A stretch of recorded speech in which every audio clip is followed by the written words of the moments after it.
ఓడలరేవు తీర రక్షణ పనులు ఓఎన్జీసీ అభివృద్ధి ప్రాజెక్టులకు సంబంధించిన అటవీ అనుమతుల ప్రక్రియను వేగవంతం చేయాలని అంబేద్కర్ కోనసీమ జిల్లా కలెక్టర్ డాక్టర్ రావిరాల మహేష్ కుమార్ అధికారులను ఆదేశించారు. అమరావతి నుంచి నిర్వహించిన వీడియో కాన్ఫరెన్స్ లో అటవీ శాఖ అధికారులు ఓఎన్జీసీ ప్రతినిధులతో కలిసి కలెక్టర్ సమీక్ష నిర్వహించారు.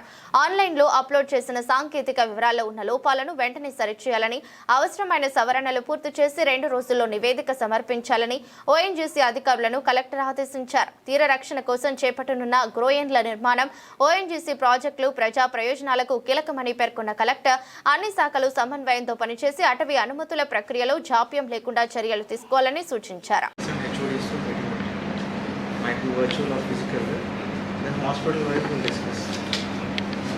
So I think scheduled by Monday or Tuesday ఇస్తాం ఆగస్ట్ నుంచి. So at least by September ending లోపు ఈచ్ హాస్పిటల్ ఒక రోజు will spend 1 hour. So I want superintendents and concern HODs ఎవరైతే ఉన్నారో డిపార్ట్మెంట్ హెచ్ఓడీస్ డీటెయిల్డ్గా they have to give a briefing. అసలు ఏం జరుగుతుంది హాస్పిటల్లో, ఇష్యూస్ ఏమున్నాయి. So that should be A clear presentation of 10 to 15 slides.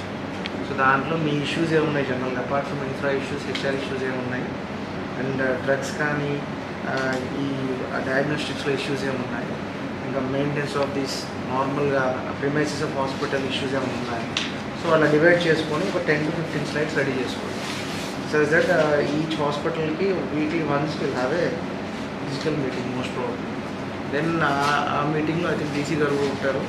Then will discuss దాంట్లోంచి ఏదైనా కన్ఫర్మేషన్ చేసుకొని శాంక్షన్ చేసుకోవడం ఫైనల్ రిక్వైర్మెంట్లో పెట్టి. సో అది మీరు రిక్వైర్మెంట్స్తో పాటు ప్రజెంట్ సిచ్యువేషన్ ఏంటి, ఇష్యూస్ ఏమైనా ఉన్నాయో, ఆల్రెడీ శాంక్షన్ చేసిన వర్క్స్లో ముందుకెళ్లకుండా ఆగిపోయిన ఏమైనా ఉన్నాయో, సో ఏమేమి సపోర్ట్ కావాలి, ఆ రోజు ఎంఎస్ఐడిసిని రమ్మని చెప్పండి, మీరు కోఆర్డినేట్ చేయడం మీటింగ్స్.